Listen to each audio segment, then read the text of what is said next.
قلب مائیت کا مطلب یہ ہے کہ طبیعت ثانیہ پیدا کر لی جائے، وہی مقصود ہے دین میں انشاءاللہ آپ دیکھیں گے، یعنی بنیادی مقصود وہی ہے، باقی مقاصد اپنی ذات میں مقصود نہیں ہے، اس بڑے مقصد کو حاصل کرنے کے لیے مقصود ہے۔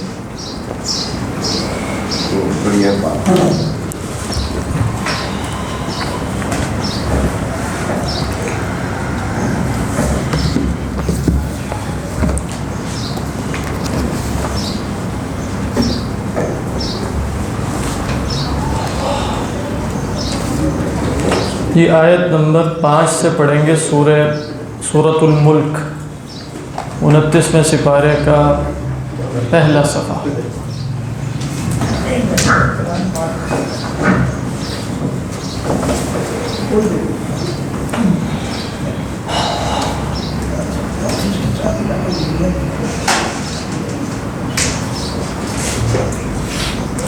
دیکھیں نا، ابھی جب آپ ویسے پڑھتے ہوں گے ماڈرنزم کے بارے میں، یہ وہ مطلب دنیا بہت مشکل ہو گئی، ایمان کے لیے جو ہے وہ گزارا کرنا مشکل ہے، پوری دنیا کی قلب مائیت ہو چکی ہے، لیکن ان دی اینڈ آپ دیکھیں گے کہ اللہ میاں کا کلام جو ہے وہ اپنی اصلی حالت میں آپ کے سامنے موجود ہے، مطلب یہی ایک سفینہ نجات ہے اصل میں۔ جو فرمایا نا اللہ تعالیٰ نے کہ وَإِنَّهُ لَحَسْرَةٌ، شاید ہم اسی سپارے میں پڑھیں گے بھی، وَإِنَّهُ لَحَسْرَةٌ عَلَى الْكَافِرِينَ۔ قرآن مجید بہرحال کفر پر حسرت ہی رہے گا، مطلب جو بھی ہو جائے، جو مرضی کر لیں، خدا کا محفوظ کلام موجود رہے گا۔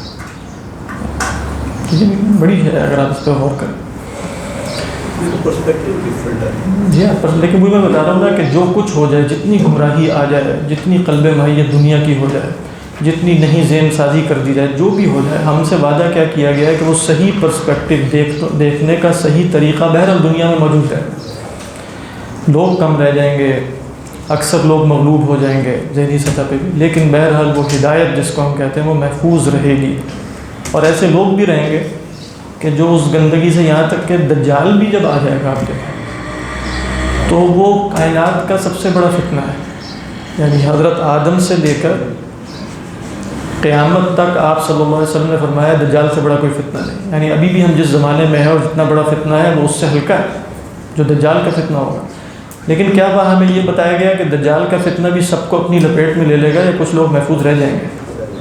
رہ جائیں گے۔ یہی کمال ہے اس دین کا، دجال بھی آ جائے گا تو کچھ لوگ ہوں گے جو اپنا ایمان بھی محفوظ رکھیں گے اور اسی ایمان کے ساتھ خدا کے سامنے پیش ہو جائیں گے۔ تو وہ کیا ہے، وہ یہی ہے، قرآن مجید ہے اور اللہ کے رسول۔ وَكَيْفَ تَكْفُرُونَ، فرمایا نا سورہ آل عمران میں، وَكَيْفَ تَكْفُرُونَ وَأَنْتُمْ تُتْلَى عَلَيْكُمْ آيَاتُ اللَّهِ وَفِيكُمْ رَسُولُهُ، تم آخر کیوں کر کفر کرو گے حالانکہ کتاب اللہ تم پر تلاوت کی جاتی ہے اور تم میں اللہ کے رسول موجود ہے۔ یہ دو ضمانتیں ہیں نجات کی۔ وَمَن يَعْتَصِم بِاللَّهِ فَقَدْ هُدِيَ إِلَىٰ صِرَاطٍ مُسْتَقِيمٍ۔ تو بہرحال امید ہمیشہ باقی رہتی ہے، وہ قرآن مجید۔ اور آپ دیکھیں وہ جو آخری زمانے کے فتنوں کا کہا گیا نا، جس میں بہت سی ہدایت دی گئی، اس میں سے ایک کیا ہے، انہا ستکون فتنہ، وہ آپ جو حدیث پڑھتے ہیں ایک بہت بڑا فتنہ ہوگا۔ وہ جو پوچھا گیا نا مل مخرج منہا یا رسول اللہ، اس میں سے نکلنے کا طریقہ کیا ہے، مخرج کیا ہے، ایگزٹ کیا ہے اس سے، تو میں کتاب اللہ کی کتاب۔ پھر آپ نے اس کی صفات بیان کرنی شروع کی، فیہ نبأ ما قبلکم الی، اور آخر میں کیا آیا کہ جو اس سے چمٹ جائے گا فقد ہدی الی صراط مستقیم۔ بہرحال تو اعوذ باللہ من الشیطان الرجیم، بسم اللہ الرحمن الرحیم۔ وَلَقَدْ زَيَّنَّا السَّمَاءَ الدُّنْيَا بِمَصَابِيحَ وَجَعَلْنَاهَا رُجُومًا لِلشَّيَاطِينِ وَأَعْتَدْنَا لَهُمْ عَذَابَ السَّعِيرِ وَلِلَّذِينَ كَفَرُوا بِرَبِّهِمْ عَذَابُ جَهَنَّمَ وَبِئْسَ الْمَصِيرُ إِذَا أُلْقُوا فِيهَا سَمِعُوا لَهَا شَهِيقًا وَهِيَ تَفُورُ تَكَادُ تَمَيَّزُ مِنَ الْغَيْظِ كُلَّمَا أُلْقِيَ فِيهَا فَوْجٌ سَأَلَهُمْ خَزَنَتُهَا أَلَمْ يَأْتِكُمْ نَذِيرٌ قَالُوا بَلَىٰ قَدْ جَاءَنَا نَذِيرٌ فَكَذَّبْنَا وَقُلْنَا مَا نَزَّلَ اللَّهُ مِن شَيْءٍ إِنْ أَنْتُمْ إِلَّا فِي ضَلَالٍ كَبِيرٍ وقالوا لو كنا نسمع أو نعقل ما كنا في أصحاب السعير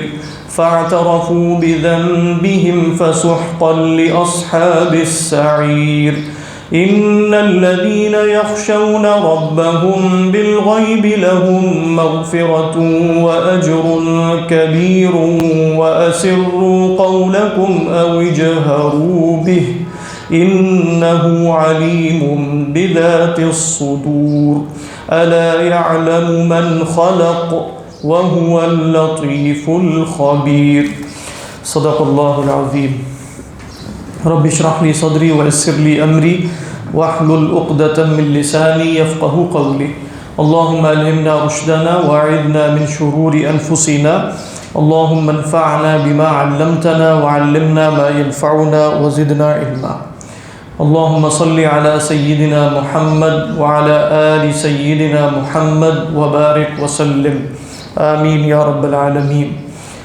حضرات پچھلی جو 4 آیات تھیں ان کا کچھ مضمون اس طرح تھا کہ بہت بابرکت ہے وہ ہستی جس کے ہاتھ میں بادشاہت ہے، ہر شے پر وہ قادر ہے، جس نے موت اور حیات کا سلسلہ جاری فرمایا تاکہ تمہیں آزما لے کہ تم میں سے بہترین عمل کرنے والا کون ہے، اور وہ غالب بھی ہے، مغفرت کرنے والا بھی ہے، جس نے 7 آسمان تہ بتہ بنا دی۔ آپ رحمان کی تخلیق میں کوئی خلل، کوئی عیب نہیں دیکھتے، تو ذرا آنکھ دوبارہ لوٹائیے، کیا آپ کو کچھ خلل نظر آتا ہے، کچھ عیب نظر آتا ہے؟ اور پھر بار بار لوٹائیے، آپ کی نگاہ آپ کی طرف لوٹ آئے گی ذلیل ہو کر اور حسرت زدہ ہو کر یا تھک کر۔ یہاں تک ہم مطالعہ کر چکے ہیں۔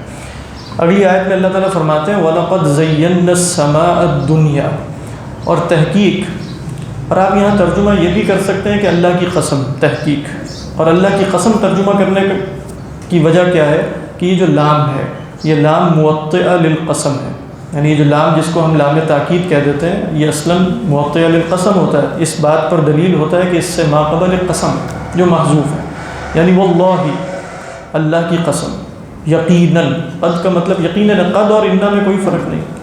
آپ جانتے ہیں کہ انا جو ہے وہ اسم پر آتا ہے، قد اسم پر نہیں آتا بلکہ فعل پر آتا ہے۔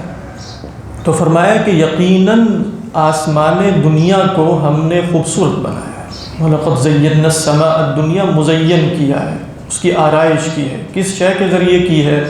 بِمَصَابِيحَ، مصباح کی جمع چراغوں کے ذریعے، اور یہاں چراغوں سے مراد ستارے۔ اِنَّا زَيَّنَّا السَّمَاءَ الدُّنْيَا بِزِينَةٍ الْكَوَاكِبِ، دوسری جگہ پر یہ فرماتی ہے سمائے دنیا کو ہم نے کواکب کی زینت سے مزین کیا۔ اچھا، یہاں محض ایک جو مبحث ہے وہ یہ ہے کہ علماء نے نتیجہ اس سے یہ نکالا کہ جو بھی آپ کے سامنے مشاہد کائنات ہے، جو نظر آ رہی ہے کائنات، وہ سب کی سب سمائے دنیاوی ہی ہے، یعنی جو پرانا ایک تصور تھا، اور خاص طور پہ جس زمانے میں جیسے امام راضی لکھ رہے ہیں یا ابن سینا وغیرہ ہے، تو ان کے زمانے میں تصور تھا کہ 9 افلاک ہوتے ہیں، تو اس زمانے میں یہ بات طے شدہ تھی ان کے ہاں کہ بھئی یہ جو ستارے ہوتے ہیں یہ 8ویں فلک پر، 8ویں فلک پر یہ ستارے، تو پھر اس کو تسلیم کر لیا ہمارے مفسرین نے بھی۔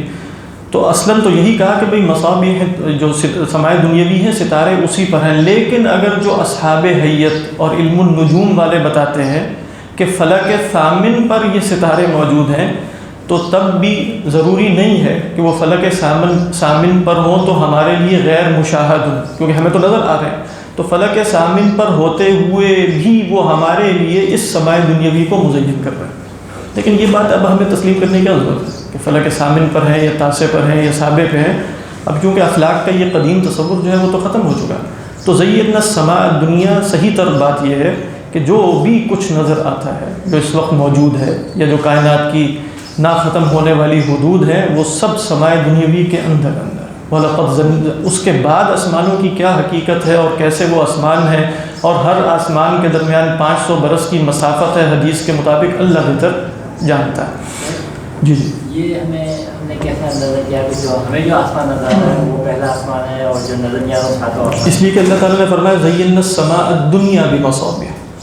ساتواں پہلا کا تو نہیں ذکر ہے۔ ہاں، دنیا کا مطلب ہے سب سے نچلا، یعنی دنیا کا لغوی مطلب کیا ہوتا ہے، ویسے آپ دیکھیں گے سب سے نچلا، تو ادنا کی مؤنث، یہ پہلا آسمان، یہ پہلا آسمان ہمیں نظر نہیں آ رہا اصلا، ہمیں جو ستارے نظر آ رہے ہیں یہ پہلے آسمان کی زینت ہے، یہ یہاں سے معلوم ہو رہا ہے۔ اب پہلا آسمان نظر آ رہا ہے نہیں آ رہا ہے اس سے تو نہیں پتہ چل رہا۔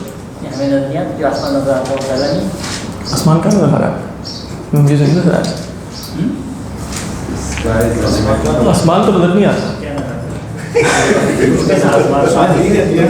ہاں وہ ٹھیک ہے، آپ اس کو آسمان کہہ سکتے ہیں۔ ویسے میں آپ کو بتا دیتا ہوں، دیکھیں حضرت سما کے نا طارق صاحب سما کے نا دو معنی ہیں، ایک اصطلاحی معنی ہے، ایک لغوی معنی ہے۔ تو لغت میں تو سما کہتے ہیں کل ما سما کا، ای کل ما علا کا فہو سما کا، یہ جملہ یعنی کل ما علا کا فہو سما کا، جو بھی آپ کے اوپر ہوتا ہے وہ آپ کا سما ہے۔ لہذا جب اللہ تعالیٰ فرماتے ہیں انزلنا من السماء ماء، ہم کیا کرتے ہیں آسمان سے پانی اتارتے ہیں، تو اب آسمان سے پانی اترنے سے کیا مراد ہے؟ وہ پرانے مفسرین بھی یہی لکھتے چلے آ رہے ہیں کہ سما بادل کو بھی کہتے ہیں، اور جاہلی زمانے میں بھی کہتے تھے، یعنی سما لفظ کے اعتبار سے بادل کو بھی کہا جاتا ہے۔ کیوں؟ اس لیے کہ وہ ہمارے اوپر ہوتا ہے۔ تو آسمان سے پانی اترتا ہے یعنی بلندی سے اترتا ہے، بادلوں سے اترتا ہے۔ تو سما کا ایک لغوی معنی ہے، سما کا ایک اصطلاحی معنی ہے۔ اصطلاحی معنی سے مراد ہے کہ اللہ نے ایک تخلیق کی ہے جو اس کائنات کی چھت کے مانند ہے۔ وَجَعَلْنَا السَّمَاءَ سَقْفًا محفوظًا، کہ ہم نے آسمان کو ایک محفوظ چھت بنا دیا۔ وہ آسمان جو ہے وہ یہاں مراد ہے، یہاں محض فضا مراد نہیں ہے، یعنی کہ جو بھی اوپر ہوگا۔ تو جب ہم کہتے ہیں نا آسمان کی طرف دیکھو، تو ہم اپنی زبان میں بھی لغت میں یا سلینگ میں محض بلندی کی طرف اشارہ کرنا چاہ رہے ہوتے ہیں، مقصود یہی ہوتا ہے۔ آسمان دیکھو تو نظر تو آتا ہے، ہاں نظر تو آتا ہے، میں وہی تو پوچھنا تھا، وہ کیا جمع نظر آ رہا ہے؟ وہ خلا گیسز نظر آ رہی، جو کہہ رہے ہیں سارا کچھ جو رنگ شنگ بن رہا ہے گیسز کا، لیکن آپ اس کو سما کہیں، ایک انسانی مطلب سائنسی نگاہ سے نہ دیکھیے، ایک عام نگاہ سے دیکھیں تو یہ آسمان ہی ہے، بالکل صحیح فرما رہے ہیں۔ یہ نیل ہوں آسمان ہے، اور رات کو آپ کو کہتے ہیں نا کہ وہ ایک چادر تنی ہوئی ہے، اس میں گویا ستارے جس طرح موتی وغیرہ ٹانکے لگائے جاتے ہیں اسی طریقے پر یہ ستارے، یہ سب باتیں فی نفسی ہی درست ہیں، لیکن خلاصہ کیا ہے کہ یہ جو بھی آپ کو نظر آ رہا ہے نا یہ سب کچھ سمائے دنیاوی ہے۔ باقی آسمان کدھر ہے اس کی حقیقت ہمیں نہیں معلوم، واللہ اعلم، بلکہ پہلے آسمان کی بھی حقیقت نہیں معلوم۔ تو وَلَقَدْ زَيَّنَّا السَّمَاءَ الدُّنْيَا بِمَصَابِيحَ وَجَعَلْنَاهَا رُجُومًا لِلشَّيَاطِينِ، اور ہم نے اسے رجوم بنایا ہے۔ رجوم کیا ہے؟ رجم یرجم رجوماً، یا مصدر ہے یا رجمن کی جمع ہے، رجمن بھی مصدر۔ اس کے دو معنی بیان کیے گئے، ایک تو آپ کو معلوم ہے کہ بھئی یہ جو ستارے ہیں اور یہاں سے جو بھی شہاب ثاقب جو ہیں وہ فائر کیے جاتے ہیں شیاطین پر، الا من استرق السمع فاتبعه شهاب مبین، اور اسی طریقے پر جنوں کا یہ کہنا کہ وَأَنَّا كُنَّا نَقْعُدُ مِنْهَا مَقَاعِدَ لِلسَّمْعِ فَمَنْ يَسْتَمِعِ الْآنَ يَجِدْ لَهُ شِهَابًا رَصَدًا۔ تو بہرحال یہاں سے یہ بات معلوم نہیں ہوتی، جیسے کہ امام راضی علیہ الرحمہ نے فرمایا ہے کہ ان کا محض یہ مقصد ہے، یعنی شہاب ثاقب جو آپ کو نظر آتا ہے اس کا محض یہ مقصد نہیں ہے کہ وہ شیاطین پر فائر کیے جاتے ہیں، بلکہ ان مقاصد میں سے ایک مقصد ہو سکتا ہے، یعنی جو بھی شہاب ثاقب آپ کو نظر آئے گا کیا وہ کسی جن کے پیچھے لگا ہوا؟ ضروری نہیں۔ منطقی اعتبار سے قضیہ کیا ہے؟ منطقی اعتبار سے یہ ہے کہ جنوں کے پیچھے شہاب ثاقب لگتے ہیں، لیکن اگر آپ یوں کہیں کہ جو بھی شہاب ثاقب ہے وہ جن کے پیچھے ہوتا ہے تو یہ منطقی مغالطہ ہو جائے۔ سمجھ میں آ رہی ہے کہ نہیں بات؟ بات واضح ہے نا؟ ایک ہے قضیہ کلیہ، ایک ہے قضیہ جزئیہ۔ تو قضیہ کلی جو منطق میں جب آپ پڑھتے ہیں تو قضیہ کلیہ کا مطلب کیا ہے کہ بس یعنی آپ کوئی فرد نہیں چھوڑتے، یعنی آپ کہتے ہیں تمام شہاب ثاقب جنات کے پیچھے، اور ایک آپ کہیں شہاب ثاقب جنات کے پیچھے ہوتے ہیں۔ اس کو ویسے منطق میں کہتے ہیں قضیہ محملہ، کہ جس میں آپ نے یہ نہیں بتایا کہ سارے یا چند، تو جس میں آپ یہ نہیں بتاتے نا کہ سارے یا چند، تو وہ کس کے حکم میں ہوتا ہے؟ جز کے حکم میں ہوتا ہے، نہ کہ کل کے حکم میں۔ ایسے ہی نہیں حضرت آپ سے نہیں، میں ان سے پوچھ رہا تھا، کافی عرصے بعد ملاقات ہوئی ان سے، ہاں تو وہ جز کے حکم میں۔ تو اللہ تعالیٰ نے کیا بتایا؟ یہ بتایا کہ تمام ستاروں کو کا بنیادی مقصد بس یہی ہے کہ وہ رجوم کرتے ہیں، یعنی فائر کرتے ہیں۔ نہیں، ایسا نہیں، ان سے فائرنگ بھی ہوتی ہے۔ بات واضح نہیں، یہ بات اگر آپ کو سمجھ میں آ جائے گی تو قضیہ حل ہو جائے گا۔ تو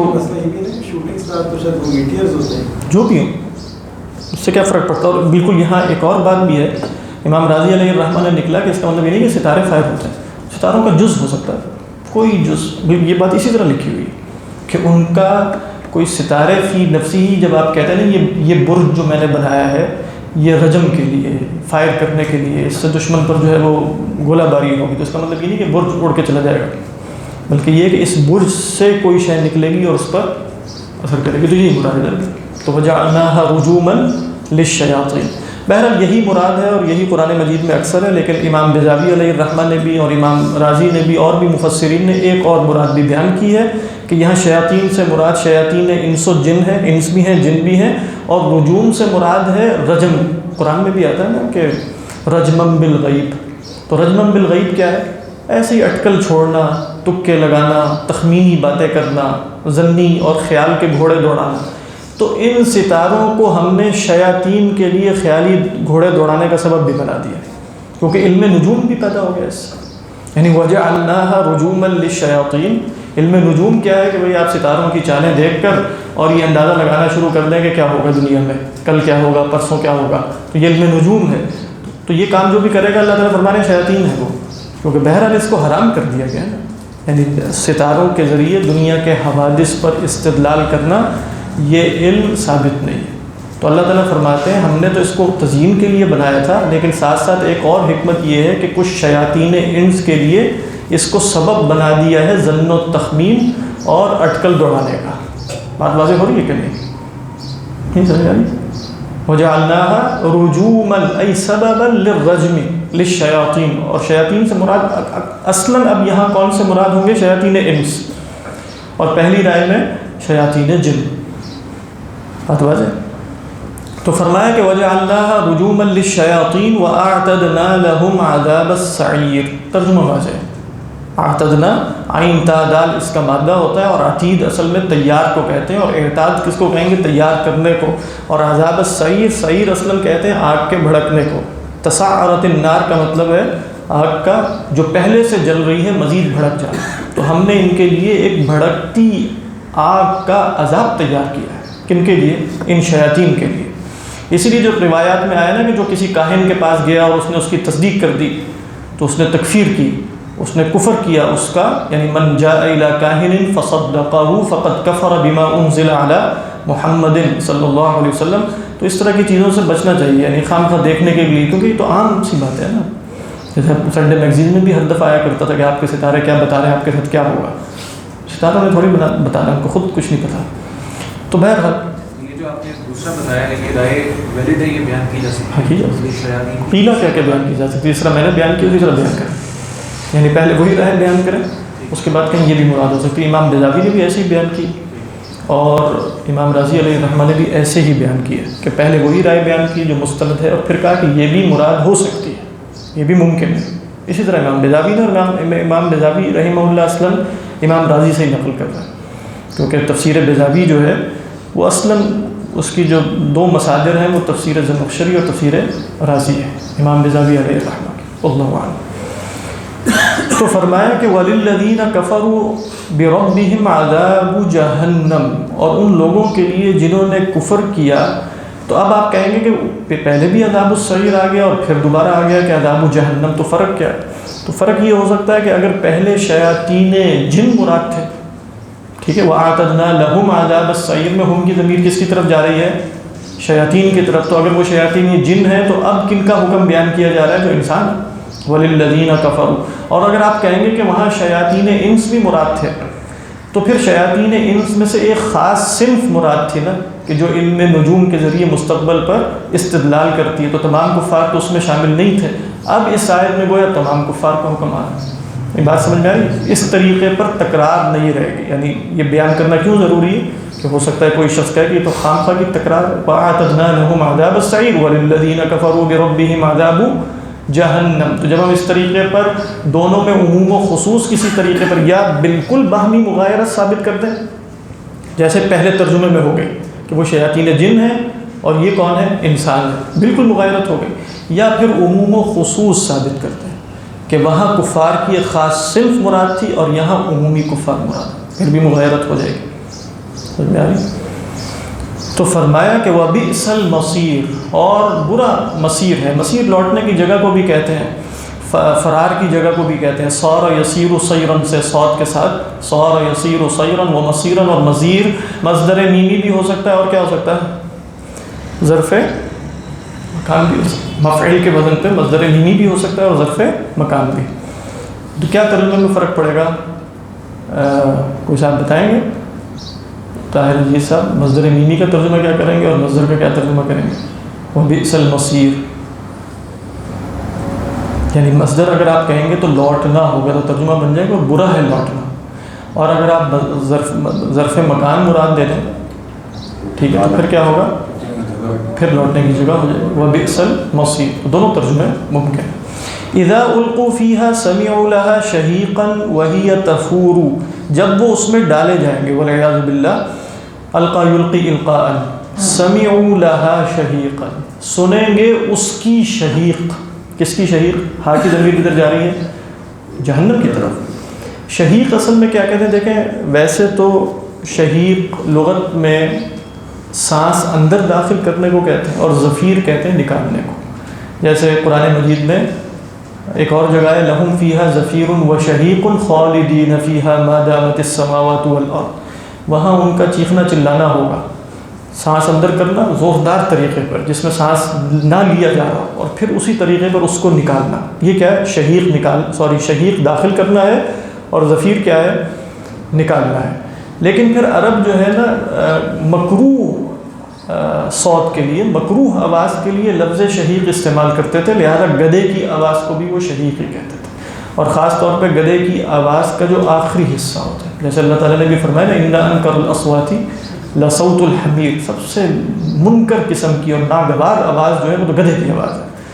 تو شہیق کے اندر ایک ناگواری کا جو پہلو ہے وہ ہے. تو جب وہ اس کے قریب پہنچیں گے تو گویا وہ آپ کہیں نا جیسے غصے سے جہنم سانس لے رہی ہوگی اور سانس لینے کی جو آوازیں آ رہی ہوں گی وہ نہایت مکروہ قسم کی ہوں گی.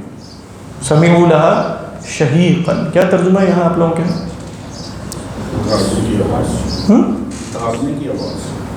دھاڑنے کی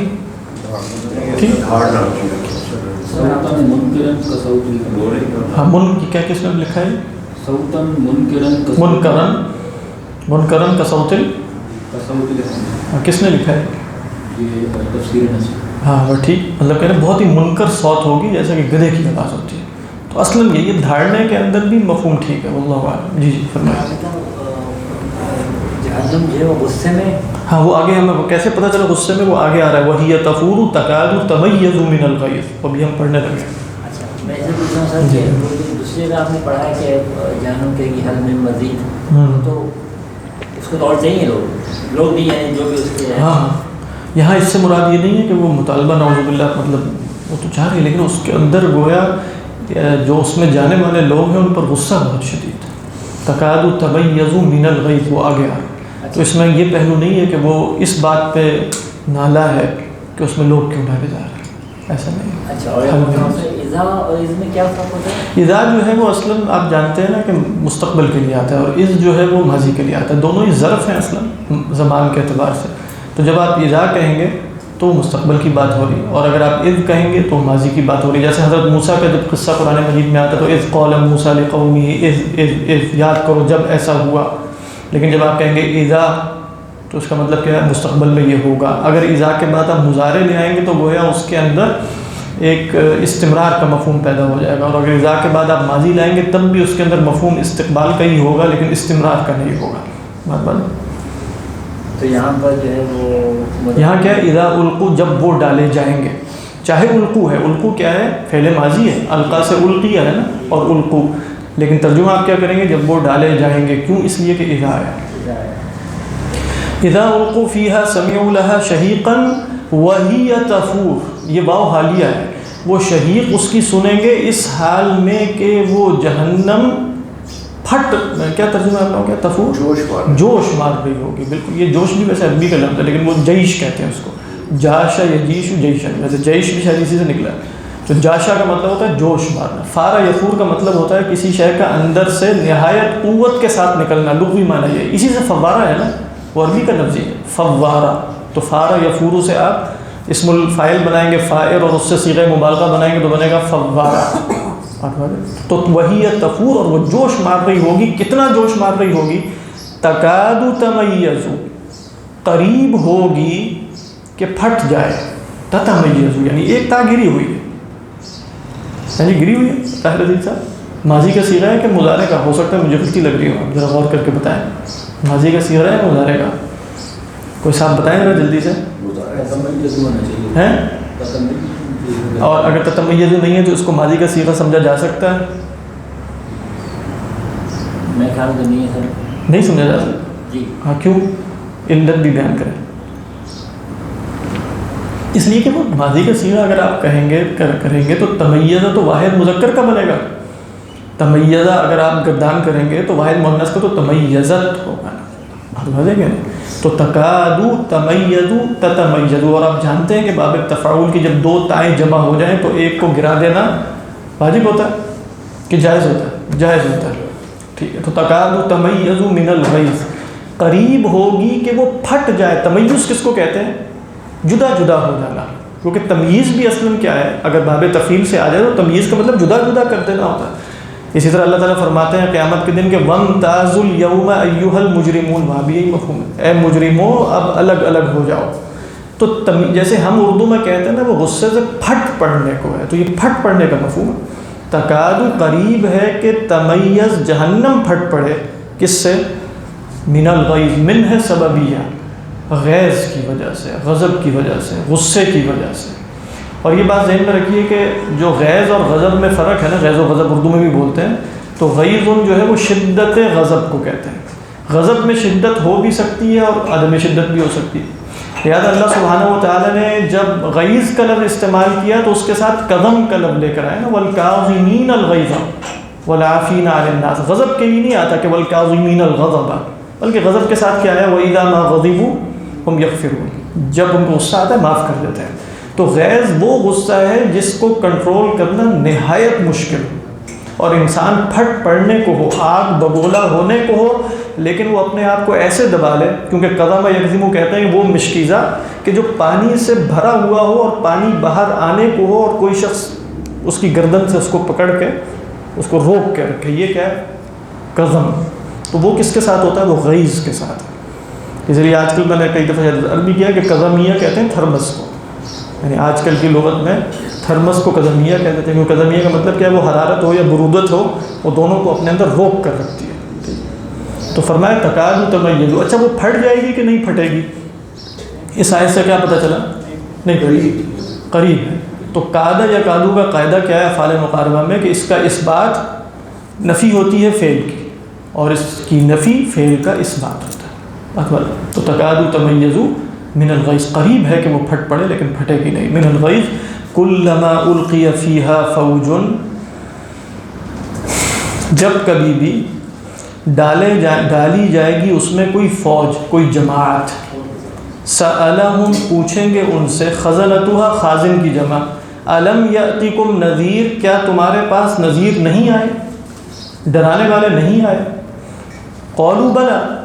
اب اس سے کیا پتہ چل رہا ہے؟ بظاہر یہاں مبحث یہ ہے کہ اشاعرہ کا ایک موقف ہے, ماتریدیہ کا آپ جانتے ہیں. اشاعرہ کا یہ ہے کہ جس تک رسول نہیں پہنچا اس کی وہ جہنم میں نہیں جائے گا, اس کی نجات ہو جائے گی. اور ماتریدیہ حضرات کا موقف یہ ہے کہ توحید کی پوچھ ہو جائے گی.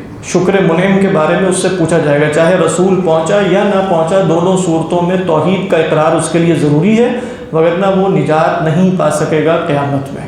بات واضح. یہاں بظاہر اشاعرہ کا موقف درست لگتا ہے کہ اللہ تعالیٰ فرما رہے ہیں یہ نہیں کہ کچھ لوگوں سے پوچھا جائے گا, کلما, جب کبھی بھی, القی فیہا فوج, کوئی فوج, کوئی جماعت اس میں ڈالی جائے گی.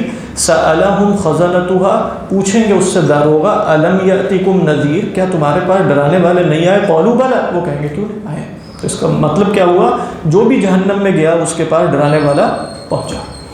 لیکن جو ماتریدی حضرات ہیں وہ فرماتے ہیں کہ اس آیت کی یہ تعبیر ممکن ہے کہ نذیر عام ہے, رسول خاص ہے. واقعی بات درست. نذیر کا مطلب تو ڈرانے والا. تو آپ نے یہ کیوں کہا کہ نذیر سے مراد لازماً اصطلاحی رسول ہونے چاہیے؟ عقل بھی نذیر ہے. انہوں نے کہا کہ عقل بھی کیا ہے؟ وہ بھی نذیر ہے. اگرچہ تھوڑی سی تعویل ہے لیکن ان کے اپنے الگ دلائل ہیں, وہ بھی بہت قوی ہیں. ان تقولوا یوم القیامت انا کنا عن ھذا غافلین. عہد رس کے بعد آیا نا کہ قیامت کے دن اب یہ نہ کہہ دینا کہ ہمیں تو پتہ ہی نہیں تھا. نذیر تو رسول کا نمائندہ بھی ہو سکتا ہے. تو پھر تو رسول کی دعوت پہنچ گئی, پھر تو رسول کی دعوت پہنچ گئی. جیسے آج آپ کسی تک دعوت پہنچاتے ہیں تو رسول اللہ صلی اللہ علیہ وسلم کی دعوت اس تک پہنچ گئی. لِأُنذِرَكُمْ بِهِ وَمَنْ بَلَغَ. ہم تو بات کر رہے ہیں جس تک رسول کی دعوت نہیں پہنچی، نہ ڈائریکٹ نہ انڈائریکٹ. تو اس صورت میں کیا ہوگا؟ اس کی پکڑ ہوگی، باز پرس ہوگی. تو وہ فرماتے ہیں کہ ہوگی. جو احناف ہیں وہ کہتے ہیں کہ ہوگی، اور شوافع جو ہیں وہ کہتے ہیں نہیں ہوگی. ٹھیک ہے، تو یہاں سے دونوں طرف اشارہ ہے، لیکن یہ بہرحال اشاعرہ کے حق میں زیادہ قوی دلیل محسوس ہوتی ہے بنسبت ماتریدیہ کے جو دلائل ہیں وہ اور جگہ پر قوی ہیں. لہذا یہ مسئلہ قطعی نہیں ہے، بلکہ کیا ہے، مسئلہ ظنی ہی رہے گا. ہاں، جیسے یہاں بھی الم یأتکم نذیر، ایک ہی بات ہے. وجاءکم النذیر، وہ ایک رہے وہاں یہ بھی ہے. وہ جو یہ فرما رہے ہیں اولم نعمرکم ما یتذکر فیہ من تذکر وجاءکم النذیر، تو ایک بزرگ سے مروی ہے، بس وہ مطلب تفسیر نہیں ہے اصلا. یہ خواکہ اس سے مراد ہے بال تمہارے سفید ہونا شروع ہو، تو یہ نذیر ہے ہر شخص کو. لیکن وہ نذیر کب ہے؟ رسول کی دعوت آنے کے بعد. اب مزید جو نذیر ہر وقت آتے رہتے ہیں وہ کیا ہے؟ وہ نذیر. قولوا بلا، انہوں نے کہا، اور آگے بھی الفاظ سے محسوس ہوتا ہے کہ وہ جیتے جاگتے انسان ہی تھے کہ جو آ رہے ہیں ان کے پاس. قولوا بلا قد جاءنا نذیر، انہوں نے کہا ہاں کیوں نہیں، ہمارے پاس تو ڈرانے والے آ گئے تھے. لیکن کیا ہوا؟ فکذبنا، تو ہم نے جھٹلا دی. وقلنا، اور ہم نے کہا ما نزل اللہ من شیء، یہ ہے وہ بات. اس سے بھی کیا پتہ چل رہا ہے کہ وہ نذیر اللہ کی طرف سے کچھ لے کر آئے تھے. اور ہم نے کہا اللہ نے کچھ نہیں اتارا. ایک جدید علماء میں، جو بڑے علماء میں سے ایک ماتریدی، انہوں نے یہ آیت اسی طرح کوٹ کی اور کہا کہ ہماری تعبیر جو ہے وہ یہی ہے کہ یہاں نذیر سے مراد عقل ہو سکتی ہے کچھ اور. لیکن اس کے بعد اگلی آیت پر نہیں بتایا انہوں نے غور کر کے کہ پھر اس کا کیا مطلب ہوگا کہ وَقُلْنَا مَا نَزَّلَ اللَّهُ مِن شَيْءٍ، کہ ہم نے کہا کہ اللہ نے تو کچھ بھی نہیں اتارا، اللہ نے کچھ نہیں اتارا. ان انتم، لیکن آپ دیکھیں گے اس سے اگلی آیت پھر ماتریدیہ کے حق میں ایک دلیل بن سکتی ہے، اور وہ اس سے دلیل پکڑتے بھی ہیں. لَوْ كُنَّا نَسْمَعُ أَوْ نَعْقِلُ، یا تو ہم سن لیتے یا عقل سے کام لیتے. سن لیتے اگر رسول پہنچتا، اور اگر رسول نہیں پہنچا تھا تو عقل سے ہی کام لے کے توحید تک تو پہنچ جاتے. تو ما كنا فی اصحاب السعیر، دونوں صورتوں میں ہم. تو آپ دیکھیں گے اللہ میاں کا مقصود یہی ہے کہ اس جگہوں پر اختلاف کرو اور آرام بنا لو، کوئی فرق نہیں پڑتا. اس سے کسی بھی رائے کو اختیار کر لو، لیکن دوسرے کی تفسیق یا تبدیل یا اس کو برا بھلا کہے بغیر دونوں کی گنجائشیں موجود ہیں. اللہ تعالیٰ، اور جو اس مسئلے کو قطعی کہے گا وہ گمراہ ہے. یعنی دونوں فریقوں میں سے اگر کوئی کہے کہ نہیں یہی مسئلہ ہے، تو ضمنی مسائل کو قطعی کہنا یہ بہت بڑی گمراہی ہے، جو فی زمانہ صرف عقیدے کے گروہوں میں نہیں پائی جاتی، اور بھی بہت سی جگہوں پر پائی جاتی ہے. وہ تحریکات ہیں، وہ تنظیمات ہیں، ہر جگہوں پر یہ مسئلہ پایا جاتا ہے. قطعی مسائل کو ضمنی کہتے ہیں، ضمنی مسائل کو قطعی کہتے ہیں. واللہ اعلم. ضمنی مسائل میں جیسے یہ مسئلہ ہے، اس میں ایک رائے اس وجہ سے اختیار کرنا کہ ماحول ایسا ہے. مطلب یہ کہ اگر کوئی اس رائے کو عشائرہ کی رائے اس لیے اختیار کرتا ہے کہ ماحول کچھ ایسا ہے، مذہب کے خلاف ہے، مذہبی لوگ بھی تھوڑے سے پریشان ہیں، تو ان کو دیکھیں سچی بات تو یہ ہے کہ یہ سارا طریقہ جو ہے نا آراء کو اختیار کرنے کا یہ جدید ہے. یعنی آپ یہ کہیں کہ میں اس وقت ماحول کو دیکھ کر ایک رائے اختیار کرتا ہوں، اس کو علماء تشہی کہتے ہیں.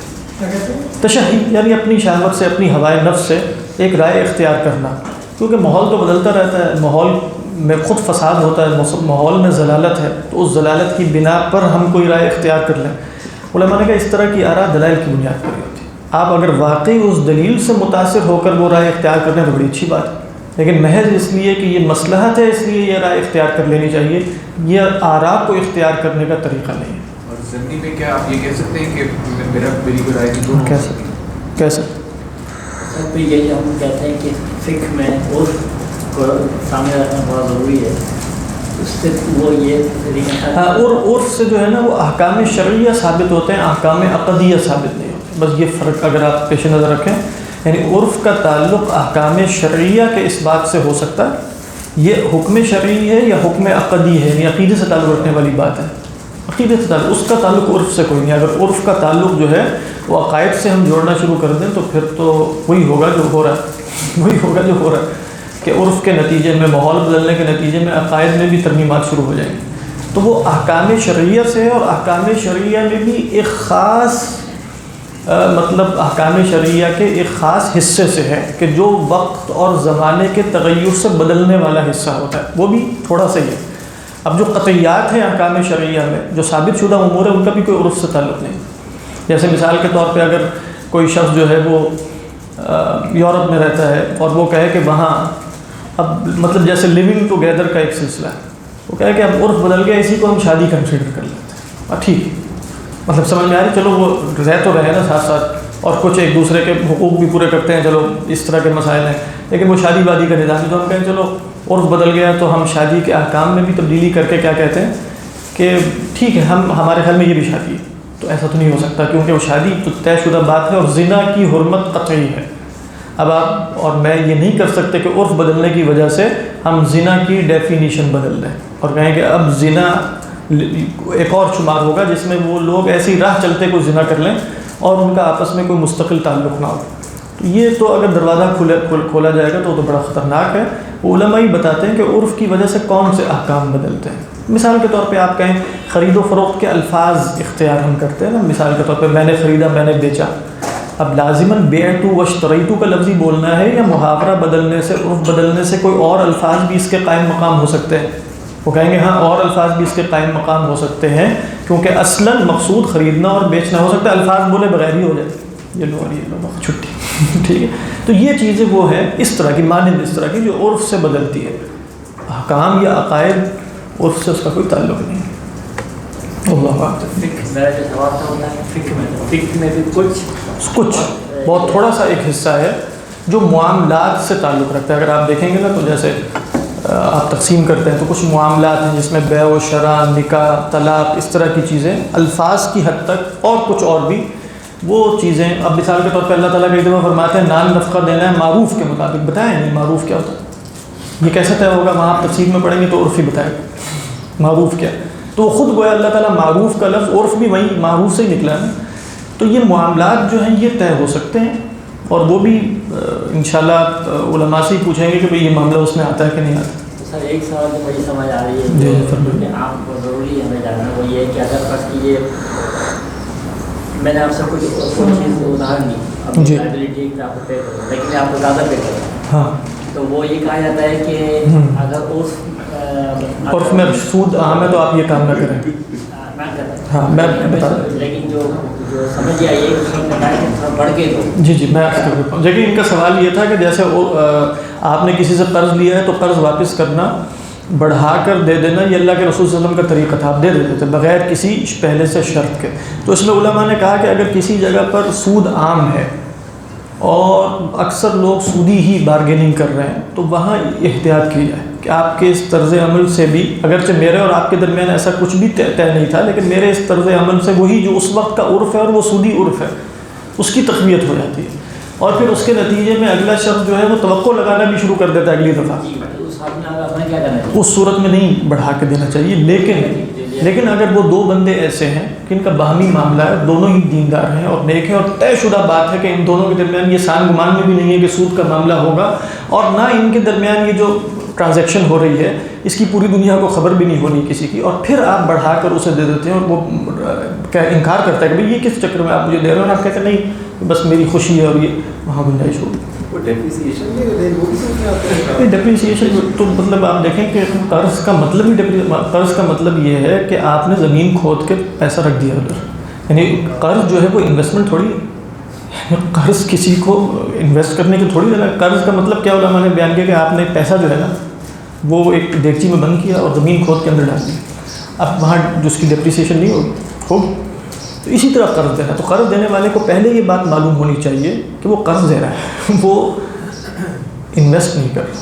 لیکن اگر بالفرض اس کو بہت شوق ہے تو علماء کے ہاں اس کے طریقے ہیں نا کہ آپ اس سے کہیں کہ بھائی مطلب آپ کو اگر ڈالر ہے تو آپ اس کو ڈالر ہی پکڑا دیں, ڈالر ہی واپس لے لیں, یا جو بھی اور طریقہ اختیار کرنا چاہے تو. جو مجھے بات سمجھ آئی سر, آپ یہ فرما رہے ہیں کہ اگر کوئی آپ کو دے رہا ہے زیادہ سے آپ لے لیں, یعنی کہ آپ نہیں, وہ میں نے جو شرائط کے ساتھ بیان کیا تھا ہاں وہ پھر ہو سکتا ہے. ساری شاید مد نظر رکھتے ہوئے پھر ہمیں پتہ ہی نہیں کرنا مجھے نہیں چاہیے, بالکل منع کر دینا نہیں چاہیے مجھے. ہاں وہ اصل میں نا آپ منع کر سکتے ہیں, آپ کا حق ہے آپ منع کریں, لیکن اگر آپ دیکھتے ہیں کہ اس منع کرنے میں کوئی مفسدہ نہیں ہے, کوئی فساد نہیں ہے, کوئی نقصان نہیں ہے, کوئی معاشرتی جو میں نے بتایا, اس صورت میں وہ تحفہ ہے اس کی طرف سے. اس صورت میں اب تحفہ لینا کب جائز ہے اور کب واجب ہے اور کب مستحب ہے یہ ایک الگ سائنس ہے.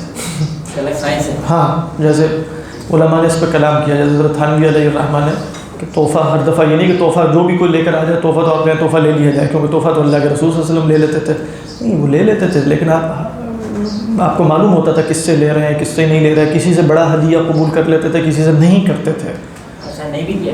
ہاں مطلب ایسا بھی ہوتا ہے، کیونکہ ہو سکتا ہے ایک شخص جو ہے وہ ذرا اپنا پیٹ کاٹ کے ہدیہ دینے آ جائے تو پھر اس سے نہیں لیا جائے. تو وہ مطلب یہ آپ دیکھیں کہ اصلاً تو یہ باتیں ہمیں یہ سکھاتی ہیں کہ ہم علم حاصل کریں، یعنی علماء سے جا کے پوچھیں کہ بھئی یہ اس طرح ہونا چاہیے یا نہیں ہونا چاہیے، کیونکہ کئی دفعہ اس میں باریکیاں اتنی ہوتی ہیں. بلکہ آج کل میں جو کتاب پڑھ رہا ہوں تو وہ آپ سب پڑھ لیں، مطلب وہ 500 صفحے کی کتاب ہے، 550-600 صفحے کی. میں نے اس میں سے کل جو قرآن کے حوالے سے کوتاہیاں پڑھ کے بھی سنایا تھا، تو اصلاح انقلاب امت جو ہے وہ حضرت تھانوی علیہ الرحمہ کی، اس میں اسی طرح کی کوتاہیوں کا ذکر ہے، یعنی شروع عقیدے سے لے کر اور نماز اور قرآن اور فلاں اور فلاں. اصلاح انقلاب امت، اصلاح انقلاب امت. میرا خیال ہے دارالعلوم کراچی سے اچھا بھی ہے حضرت تھانوی علیہ الرحمہ کی مکتبۃ البشریٰ نبی. تو میرے پاس تو پی ڈی ایف آ رہا ہے، اس کا پہلا حصہ ہے وہ 500، دوسرا بھی ہے اس کا کوئی وہی ہے 500 صفحے والا ہی ہے. تو وہ کتاب ضرور پڑھیں، اس میں اس طرح کے تمام مفاسد اور جس میں جو باریکیاں ہوتی ہیں نا، کئی دفعہ ہمیں نہیں پتہ چل رہا ہوتا کہ کیا مفاسد ہو سکتے ہیں کیا مسالے ہو سکتے ہیں، وہ حضرت تھانوی نے تمام کوتاہیاں اصل میں نقل کی. وہ بتا یہ رہے ہیں نا کہ انقلاب امت ہو گیا، اور انقلاب امت سے مراد یہ ہے کہ امت فساد کا شکار ہو گئی ہے. انقلاب یہاں مثبت معنوں میں نہیں ہے، تو اس انقلاب کی اصلاح کرنی ہے. تو وہ اصلاح کے لیے انہوں نے یہ کتاب لکھی ہے. اس کے شروع میں خصوصاً قرآن کے حوالے سے جو کوتاہیاں ہیں وہ بھی پڑھ لیجئے گا، وہ بھی بڑی کام کی ہیں. اس کے بعد نبی اکرم صلی اللہ علیہ وسلم سے تعلق کے حوالے سے جو کوتاہیاں ہیں وہ بھی اس پر بھی کلام ہے. تو خیر قولو، ہاں یہ میرا خیال ہے پتہ نہیں کہاں سے ہم نکل گئے. جی ہاں نہیں ابھی آپ کی بات رہتی ہے. نہیں میں کیا آپ پوچھ رہا ہوں کہاں سے وہاں چلے گئے. اچھا وہ بتائیں مجھے کہاں سے گئے. قد جاءنا نذیر فکذبنا، میں بتا رہا تھا وقلنا ما نہا. آپ نے پوچھا یہ تھا کہ یہ جو دو آراء ہیں ان کو ہم بدل سکتے ہیں عرف کے اعتبار سے، تو اس پر گفتگو ہو رہی تھی. وقلنا ما نزل اللہ من شیء، اور ہم نے کہا کہ اللہ نے کچھ نہیں اتارا، کچھ نہیں اتارا. ان انتم الا فی ضلال کبیر، تم نہیں ہو مگر سری گمراہی میں. یہاں دو اقوال ہیں مفسرین کے، سری نہیں بڑی گمراہی میں. زیادہ قوی قول یہ ہے کہ یہ انہی جھٹلانے والوں کا قول ہے اپنے رسولوں کے حق میں. یعنی وہ کہہ رہے ہیں کہ ہم نے کہا کہ اللہ نے کچھ نہیں اتارا، اور ہم نے رسولوں سے یہ کہا کہ تم تو گمراہی میں ہو. اور دوسرا قول یہ ہے مفسرین کا کہ یہ بات ان کی مکمل ہو گئی. وَقُلْنَا مَا نَزَّلَ اللَّهُ مِنْ شَيْءٍ، اور پھر اللہ کی طرف سے یا فرشتوں کی طرف سے ایک پکار لگائی گئی، ان سے کہا گیا تم سری گمراہی میں تھے جب تم نے اپنے رسولوں سے یہ کہا. ان انتم یعنی ان کنتم ہو جائے گا. اب یہاں مفہوم جو ہے نا، تم تھے سری گمراہی میں. دونوں ہی احتمال ہیں لیکن پہلا احتمال زیادہ قوی ہے، ان انتم الا فی ضلال کبیر. اس کے بعد دیکھیے وقالوا لو كنا نسمع او نعقل. ابھی بھی تھوڑی مشکل سی آیت ہے، کیونکہ یہ نہیں کہا اس میں کہ وقالوا لو كنا نسمع ونعقل، کہ ہم سنتے اور عقل سے کام لیتے. دونوں ہی کام کرنے چاہیے. انہوں نے یہاں کیا کہا ہے وقالوا لو كنا نسمع، کہ اگر ہم سن لیتے یا عقل سے کام لیتے تو کیا ہوتا پھر ما كنا فی اصحاب السعیر، تو ہم دوزخی نہ ہوتے. تو اب یہاں اشکال کیا پیدا ہو گیا وہ آپ کو سمجھ میں آ ہی رہا. تو آپ دیکھیں کہ جو اگر عقیدے کی سطح پر دیکھا جائے گا تو ماتریدی اور اشاعرہ کی جو میٹھی میٹھی لڑائی چل رہی تھی، اس میں پھر یہ دلیل کچھ ماتریدیہ اپنے حق میں استعمال کریں گے. وہ کیا کہیں گے کہ دو چیزیں ہیں جن پر دونوں ہی پر پکڑ ہو سکتی ہے. یا اگر رسول آ گیا ہے تو سما سے کام لے لیتے، اس کی بات سنتے، اور اگر رسول نہیں آیا تو کیا ہوتا پھر دوسری پاسبلٹی کے عقل سے کام لیتے. سما کے بعد بھی تعقل کی ضرورت ہے، اس کے بعد بھی، لیکن وہ واہ کے ساتھ آنا چاہیے. اشکال رہے گا، سما کے بعد بھی عقل ہے لیکن وہ واہ کے ساتھ، لو كنا نسمع ونعقل. تو ایک تو یہاں عقدی مسئلہ یہ ہو گیا، اگرچہ یہ بھی اس میں بھی نقاش ہو سکتا ہے، اس میں بھی کلام ہو سکتا ہے. دوسرا قول یہ مفسرین کا بنا کہ او جو ہے وہ واو کے معنی میں. ان سے پوچھا گیا کہ بھئی او جو ہے وہ واو کے معنی میں آ جاتا ہے؟ انہوں نے کہا آ جاتا ہے. اچھا اس کی کیا دلیل ہے؟ انہوں نے کہا کلام عرب میں بھی دلیل ہے اور قرآن میں بھی دلیل ہے. کلام عرب میں بھی ہے اور قرآن میں بھی ہے. قرآن میں کدھر ہے؟ کہنے لگے کہ قرآن میں ہے کہ اللہ تعالیٰ فرماتے ہیں کہ ہاں قرآن میں دلیل اس کے برعکس ہے، یعنی کہتے ہیں جس طرح او وا کے معنی میں آتا ہے، اسی طرح قرآن میں وا لا کر او کے معنی میں استعمال کیا، دونوں ایک دوسرے کی جگہ مستعمل ہو جاتے ہیں۔ کیسے؟ فرماتے ہیں فَوْفِي الْآخِرَةِ عَذَابٌ شَدِيدٌ وَمَغْفِرَةٌ مِّنَ اللَّهِ وَرِضْوَانٌ، آخرت میں کیا ہے؟ عذاب شدید اور مغفرت۔ حالانکہ بات کیا تھی کہ آخرت میں یا عذاب شدید ہے یا مغفرت ہے، تو وہاں واؤ کس معنی میں استعمال ہو گیا؟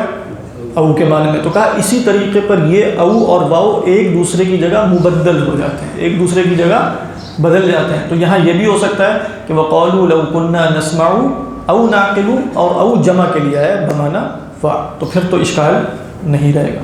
پھر تیسرا گروہ آیا، انہوں نے کہا کہ نہیں، اس کو ایک اور طریقے پہ سمجھنا چاہیے۔ وہ طریقہ کیا؟ انہوں نے کہا سورہ قاف کی آیت پڑھو۔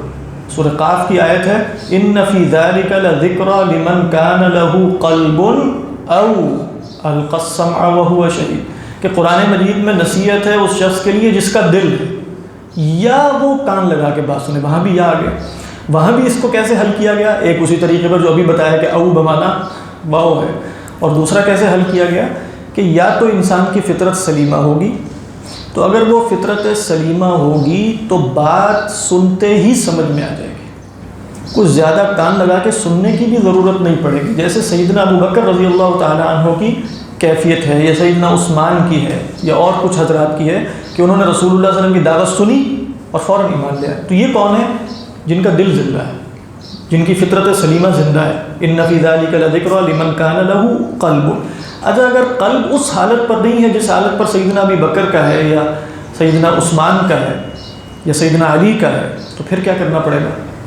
پھر نبی کی بات مستقل بیٹھ کے کان لگا کے سننی پڑے گی، دل حاضر کر کے سننی پڑے گی، اور آہستہ آہستہ دل پر سے غفلت کے پردے اور ظلمات کے پردے اٹھتے چلے جائیں گے۔ تو کیا کہا؟ او القی السمع، یا کان ڈال دے نبی کے سامنے، یعنی القی السمع کا مطلب یہ نہیں کہ صرف سنیں، مطلب بالکل دل و جان سے، بلکہ آگے کیا فرمایا؟ وَهُوَ شہید، دل و جان سے حاضر ہو کر رسول اللہ صلی اللہ علیہ وسلم کے سامنے اپنے آپ کو بچھا دے، تو انشاءاللہ دل کی بھی اصلاح ہو جائے گی۔ اگر دل مردہ ہو چکا ہے، مردہ تو نہیں ہوا، مطلب دل پر اگر کچھ پردے آ چکے ہیں، تو یہاں بھی یہ مفہوم ہو سکتا ہے۔ وہ کیا ہے کہ لو کننا نسمع، یا تو ہم نبی کی بات کان لگا کر سننے والوں میں سے ہوتے، یا واقعی ہمارا قلب زندہ ہوتا کہ عقل سے کام لے لیتے تو نبی کی بات مان لیتے۔ تو دونوں صورتوں میں بات نبی ہی کی بات کو سمجھنے کی ہو رہی ہے، لیکن ایک میں سماع کی حاجت زیادہ ہے اور ایک میں کس کی حاجت زیادہ؟ قلب کی حاجت۔ یہاں عقل سے، ہمارے ہاں عقل قلب ہے اصلا، آپ جانے لہم قلوب لا یفقہون بہا، تو یا قلب زندہ ہوتا، یا قلب اگر اتنا زندہ نہیں بھی تھا تو سمع ہی کر لیتے۔ لو کننا نسمع او نعقل، یہ ہو گیا۔ یہ ساری مرادیں ہو سکتی ہیں۔ اس کے بعد ایک مراد ہے جو ایسے ہی کسی نے کہہ دی، جس پر امام زمخشری علیہ الرحمہ نے فرمایا کہ یہ بدعتی تفسیر ہے، اور امام راضی نے بھی اس کی تصدیق کی، اور بعد والوں نے بھی۔ وہ تفسیر یہ ہے کہ لو کننا نسمع او نعقل، یا ہم اصحاب اہل الحدیث میں ہوتے یا اہل الرائے میں ہوتے۔ امام زمخشری فرماتے ہیں کہ پتہ کیسی باتیں کرنی ہیں، کون اہل حدیث کون اہل رائے، وہ بات کی پیداوار ہے۔ تو اللہ تعالیٰ فرما رہے ہیں لو جہنمی کہیں گے لو کننا نسمع او نعقل، تو یا تو ہم کس میں ہوتے؟ محدثین میں سے ہوتے، اہل حدیث میں سے ہوتے، یا ہم کیا ہوتے؟ فقہائے کوفہ کے ساتھ ہوتے، اصحاب الرائے کے ساتھ ہوتے، امام مالک کے ساتھ ہوتے۔ ان دونوں میں نہیں ہے تو پھر فارغ ہو گئے، جہنم میں چلے گئے۔ یہ بات فی نفسی درست بھی ہو سکتی ہے کہ انسان اہل سنت کے جو گروہ ہیں وہ یا اصحاب الرائے، لیکن اس آیت کا مضمون یہ نہیں ہو سکتا۔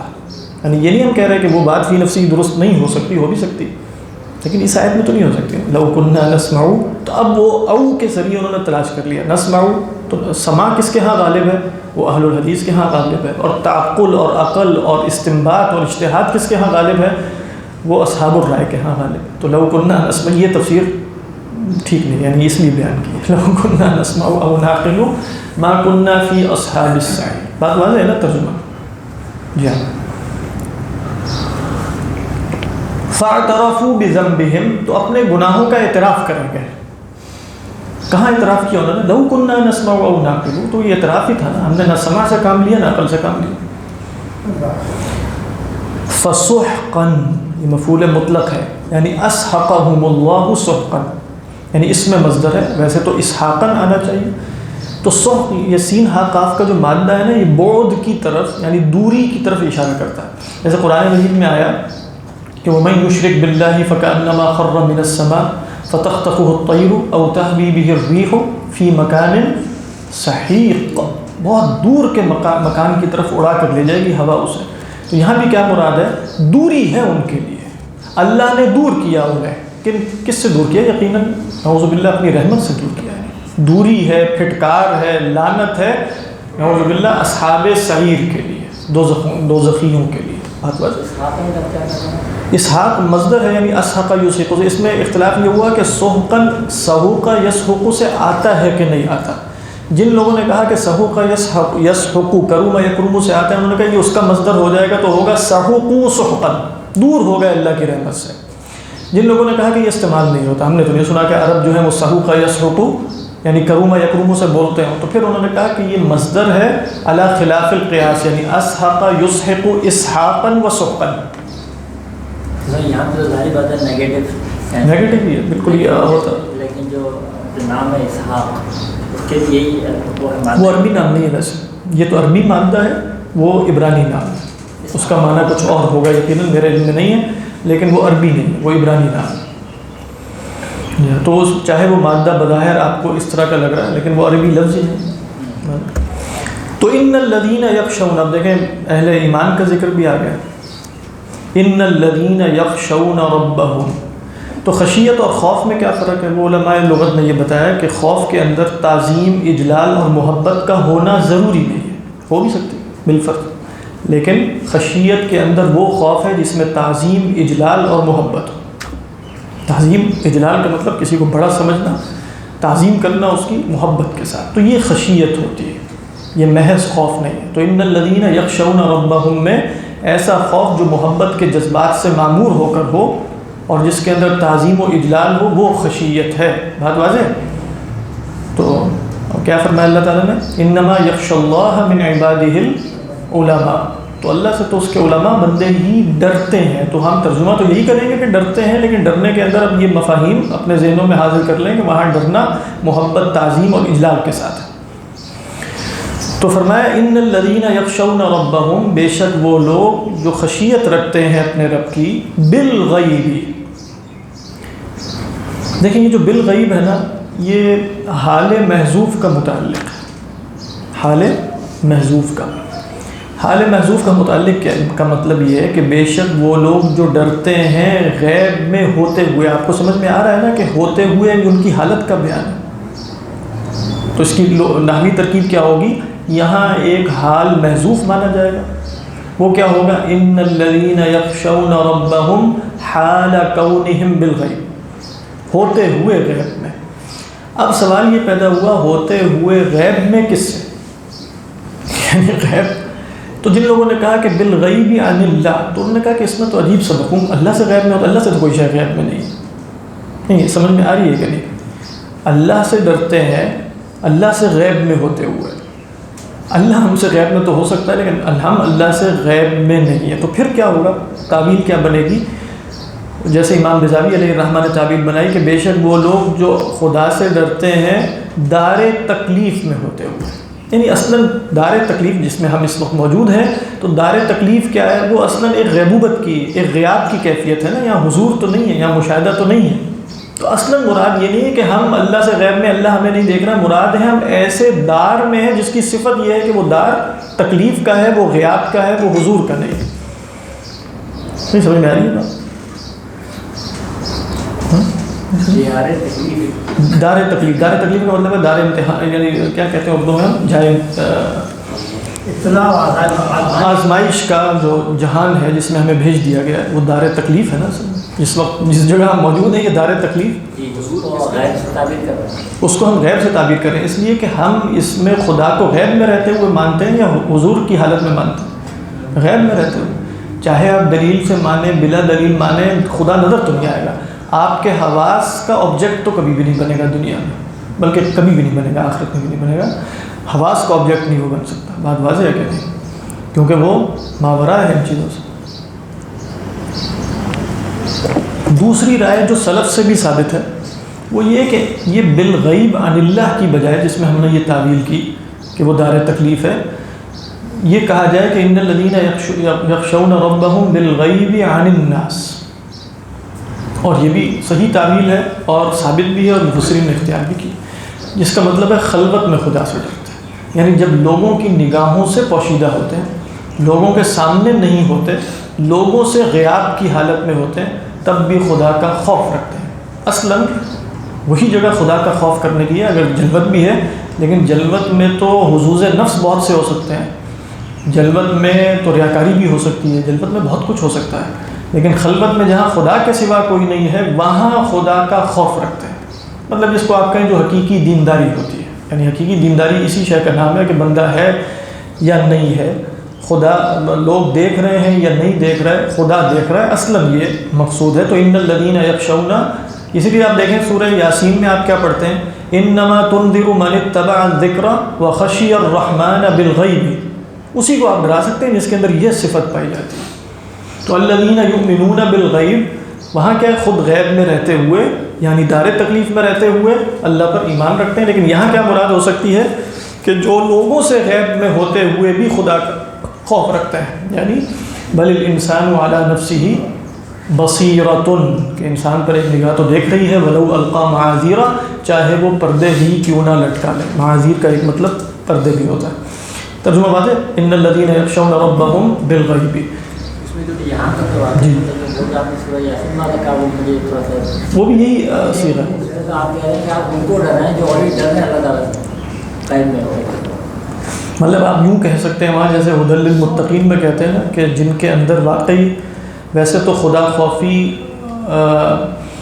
جن کو اللہ کے رسول ڈراتے تھے وہ خدا کا انکار کرنے والے تو وہ بھی نہیں ہوتے تھے، یعنی ایسا نہیں تھا کہ وہ خدا کو مان ہی نہیں رہے ہوتے تھے، تو ان میں سے کچھ ایسے بھی ہوتے تھے جو اندر سے ٹھیک ہے، دیندار ہیں، واقعی خدا کی رضا کے لیے بھی کام کرتے ہیں۔ تو کہا یہ جا رہا ہے کہ وہ لوگ کہ جو اصلاً یا تو خدا سے غیب میں ڈرنے والے ہیں یا ان کے اندر طلب اور تڑپ اس بات کی ہے کہ وہ اپنی اصلاح کر لیں، جیسے ہم ہدی للمتقین میں تعویل کرتے ہیں، یعنی ہدی للمتقین میں پہلے سے وہ متقی تو نہیں ہوتے، لیکن ہدی للمتقین کا مطلب یہ ہوا کہ وہ متقی بننا چاہتے ہیں، ان کے اندر طلب ہدایت ہے، یا یہ مراد ہو سکتی ہے کہ جو قرآن کی ہدایت حاصل کر لے گا وہ متقی ہو جائے گا، جیسے حضرت تھانوی علیہ الرحمہ نے تعویل کی، تو وہاں بھی آپ یہ کہہ سکتے ہیں کہ جو بھی آپ کی نصیحت سے فائدہ اٹھائے گا حقیقی فائدہ، وہ یخشون ربهم بالغیب، وہ خدا سے غیب میں رہتے ہوئے ڈرے گا، یعنی گویا یہ اس تذکیر کا نتیجہ بھی ہو سکتا ہے۔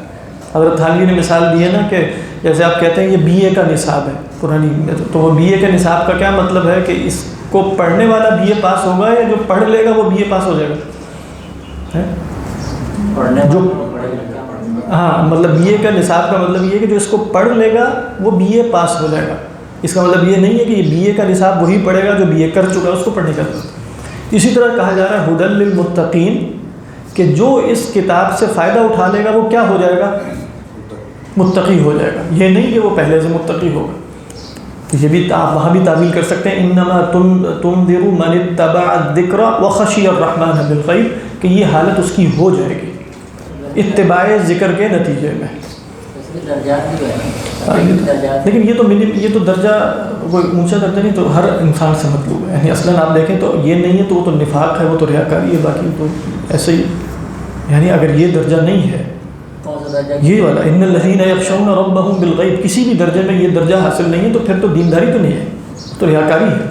یعنی آپ دیکھیں اگر انسان کی خلوت درست نہیں ہے اور جلوت میں وہ نیک آدمی ہے تو پھر وہ ایک اداکار ہی ہو سکتا ہے، اداکار سا ہے، وہ اچھا اداکار، ڈراموں وغیرہ میں کام کرنے چاہیے یہی کہا جا سکتا۔ ورنہ تو یہ وہ جو آپ نے حدیث سنی ہوگی سب جانتے ہیں کہ قیامت کے دن لوگ ایسے ایسے آئیں گے اور ان کے اعمال جو ہیں وہ ہوا منصورہ ہو جائیں گے، ان کا یہی بتایا کہ ان کی خلوت درست ہے۔ جو آپ نے پہلی جو رائے بتائی تھی جو دار تکلیف والی، اس میں ترجمہ یہ بنے گا کہ وہ لوگ جو ڈرتے ہیں اپنے رب سے، رب کو دیکھے بغیر۔ ہاں یہ کہہ رہے ہیں، ٹھیک ہے، دار تکلیف میں، دار غیاب میں رہتے ہوئے، دار غیاب میں کہ مطلب رب کی صفت ہے کہ وہ نظر نہیں ہے، اس طرح سے مطلب بنے گا مفہوم۔ ہاں بس مفہوم بنے گا، مطلب یہ نہیں ہوگا کہ اصلاً یہ خود غیب میں ہے، اصلاً یہ لوگ اصل میں تو ہم حال بنا رہے ہیں ان کا، یہ غیب میں ہے، یہ تو غیب میں نہیں ہے۔ اب یہی سمجھ میں آئی، تو اب اس کی تعویل یہ کہ اگرچہ اس کا ایک اور بھی ممکن ہے، اگرچہ اس میں کچھ نحوی مسائل ہیں وہ زیادہ آسانی سے ہو جاتا ہے، وہ ان الذین یخشون ربهم، آپ اس کو حال رب کا بنا لیں، بن سکتا ہے ربهم بالغیب، لیکن خدا بھی غیب میں نہیں ہے، یعنی انڈین جب آپ لفظ غیب بولتے ہیں نا، خدا کے غیب میں ہونے کا مطلب کیا ہے کہ خدا کو کسی نے چھپایا ہوا ہے. حصی لحاظ سے بھی آپ کو تعویل حص کی بیچ میں لانی پڑتی ہے. نہیں کر سکتے ہیں، وہ ساری تعویلات ہی ہوں گی. لیکن انڈین جب آپ کہیں گے نا خدا پردے میں ہے، اگر آپ یوں کہیں خدا پردے میں، پھر اس پہ کچھ علماء کے اشکالات پیدا ہوتے ہیں کہ خدا کے پردے میں ہونے کا کیا معنی ہے. خدا کا کوئی حجاب سمجھ میں آ رہی؟ اس سے کچھ علم الکلام میں الگ مسائل پیدا ہوتے ہیں، لہٰذا اس سے وہ علماء ذرا اس میں بھی اشکالات پیدا کرتے ہیں. لیکن ایک عام طریقے پر آپ کر سکتے ہیں، بالکل کوئی الظاہر والباطن، بالکل. تو آپ ویسے ایک عام کہہ سکتے ہیں کہ الذین یخشون ربهم بالغیب، خدا سے غیب میں ہوتے ہوئے ڈرتے ہیں، جیسے ہم بھی کہہ دیتے ہیں. ٹھیک، اس حال میں ڈرتے ہیں کہ خدا ہم سے غیب نہیں بھی. ٹھیک، اس حال میں ڈرتے ہیں کہ خدا ہم سے غیب نہیں. یہاں سے لفظی ترجمہ انہوں نے کیا جو ڈرتے ہیں اپنے رب سے بن دیکھے، بالغیب کا انہوں نے بن دیکھے کیا. یہ لفظی ترجمہ ٹھیک ہوگا. یعنی بالغیب سے مراد ہے حال کونہم بالغیب کی تعبیر ہے.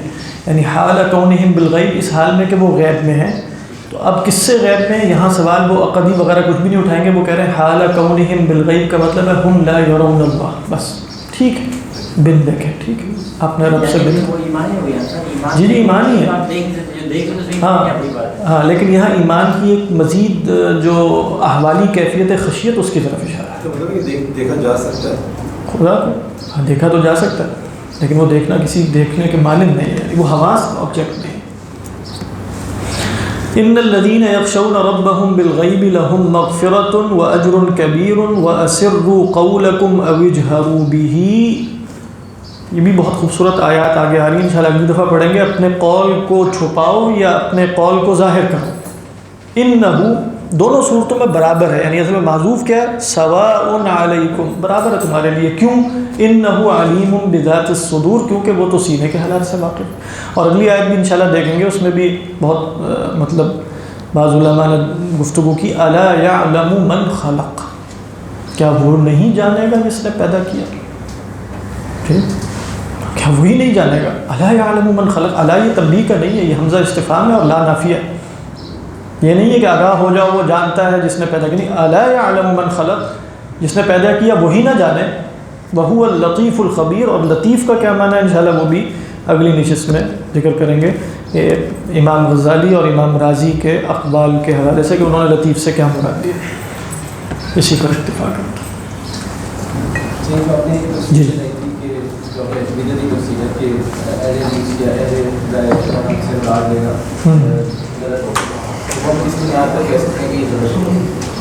دیکھو، جب قرآن نازل ہو رہا تھا تو اس وقت نہ اہل حدیث کا کوئی وجود ہے نہ اہل رائے کا. پہلی بات اس لحاظ سے غلط ہو گئی. دوسری اس کی وجہ یہ ہے کہ کیا اہل رائے میں سے یا اہل حدیث میں سے کسی ایک گروہ میں ہونا شرط نجات اللہ کی طرف سے بیان کی گئی؟ اللہ نے جو شرائط نجات بیان کی ہیں، کیا اس میں یہ بات شامل ہے کہ یا آپ اہل حدیث میں سے ہوں یا اہل رائے میں سے؟ انہوں نے کہا ایمان بالغیب اور رسولوں پر ایمان. تو جب آپ نے ایک شرط لگا دی، ان دونوں میں سے جو نہیں ہوگا وہ کہاں جائے گا پھر؟ لو کننا نسمع او ناقل ما کننا فی اصحاب السعیر. تو اس کا مطلب ہے کہ نجات ان دو گروہوں میں منحصر. ٹھیک ہے، تو یہ بھی کیسے دو گروہوں میں منحصر ہو گئی؟ نجات تو ایمان میں منحصر. اس لیے علماء اشاعرہ ماتریدیہ کہتے ہیں کہ ان دونوں گروہوں میں ہونا بھی منحصر نہیں ہے نجات کے لیے. اصل میں آپ کا عقیدہ درست ہونا چاہیے، چاہے آپ کو اشاعرہ کا بھی نہ پتہ ہو، ماتریدیہ کا بھی نہ پتہ ہو، کسی کا بھی نہ پتہ ہو. آپ اپنے آپ کو ان دو گروہوں میں سے کسی کی طرف منتسب نہ بھی کرتے ہوں، یہاں تک کہ بالفرض آپ اپنے آپ کو اہل سنت کی طرف بھی منتسب نہیں کرتے. میں کرنا چاہیے، ویسے میں یہ بات نہیں کر رہا، بالفرض آپ نہیں کرتے. آپ سے پوچھا جاتا ہے کہ آپ جدید زمانے سے متاثر ہو کے کہتے ہیں میں مسلمان ہوں، بس میں نہ سنی ہوں نہ شیعہ ہوں نہ کچھ ہوں، مسلمان ہوں بالفرض.